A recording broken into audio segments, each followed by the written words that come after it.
The golden age of America begins right now. During every single day of the Trump administration, I will very simply put America first. Hello. Since Trump's return to office in November 2024, it's safe to say he wasted no time bringing back his often chaotic style of rule. Revoking nearly 80 destructive, radical executive actions of the previous administration, they'll all be null and void within about, 5 minutes? Is that them over there? 5 minutes? From clashing with Volodymyr Zelensky in front of cameras, because who doesn't like our world politics to be treated like wrestling? You should be thanking the president for trying to bring an end to this conflict. He's not speaking loudly. Your country's in big trouble. Wait a minute. No. You've done a lot of talking. To cancelling billions in government contracts, the US president is making changes on a global scale. It's about making America great again, making it strong and prosperous again. Thank you very much. But perhaps the biggest story being felt around the world is the abolition of the US Agency of International Development, otherwise known as USAID. For over 60 years, USAID has provided humanitarian and development assistance to other countries. But the USAID is really corrupt. I'll tell you, it's corrupt. It's incompetent, and it's really corrupt. The swift closure by Elon Musk's Department of Government Efficiency, quote, likely violated the Constitution in multiple ways. This will cause people to die without help from critical humanitarian aid that USAID provide. The golden age of America has only just begun. the Trump administration withdrew billions of dollars in foreign aid, affecting people and humanitarian projects in 157 countries worldwide. But Trump is not the only world leader to backpedal on aid promises. In the UK, Keir Starmer has also U-turned on his manifesto commitment to boost global aid. In fact, the UK is slashing the foreign aid budget nearly in half, to just 0.3% of gross national income, in order to boost defence spending in this period of geopolitical insecurity. Starmer announced the change in order to boost defence spending from 2.3% to 2.5% in the midst of Russia's war in Ukraine. Both changes will come in the next 2 years to 2027. To really understand this topic, we need to break it down. Foreign aid has been a cornerstone of modern international relations since the post-war period, with John F. Kennedy establishing USAID in 1961 using the Foreign Assistance Act. And you working with the people in those countries to try to work with them in developing the economic thrust of their country so that they can make a determination that they can solve their problems without resorting to totalitarian control and becoming part of the bloc. That's the issue. That is why. Humanitarian aid has propped up medical systems, delivered education for millions of children, and protected women and girls worldwide. The latest figures show that the 31 richest countries in the world spent $223 billion on global aid in 2023. Back then, the United States was by far the leading donor, giving over $64 billion according to the OECD.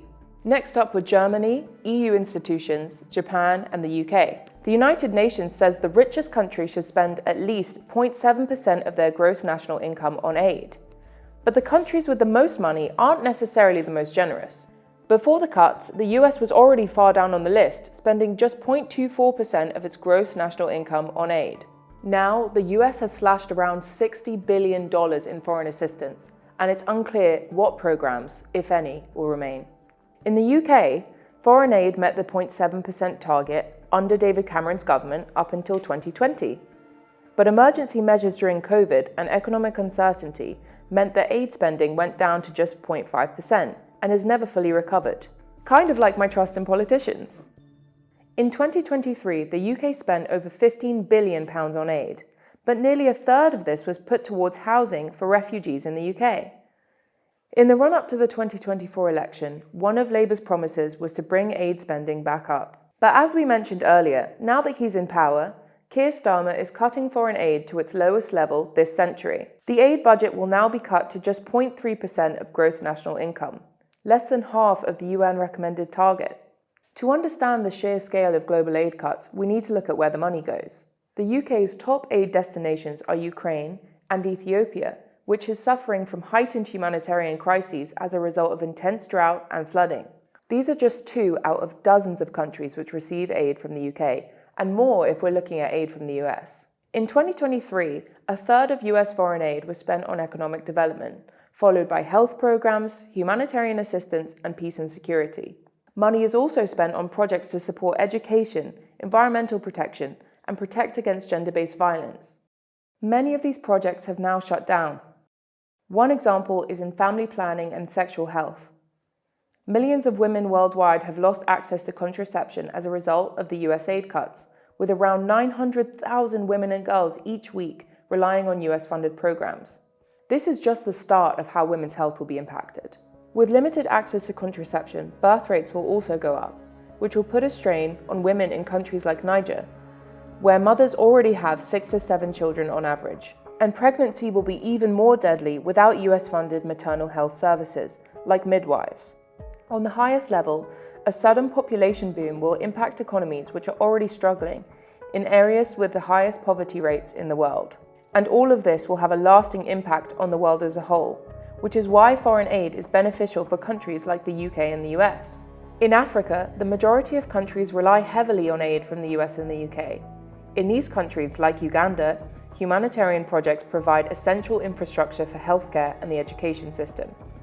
Suddenly taking away billions in funding is going to leave a gap. And the problem is, there's no one who can really fill it. In Nigeria, US-funded programs provide an essential backbone of the medical system, with $600 million for healthcare in 2023 alone.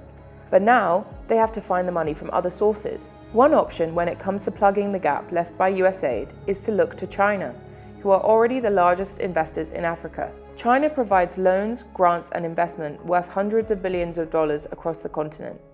In some cases, this money is used to fund hospitals and roads.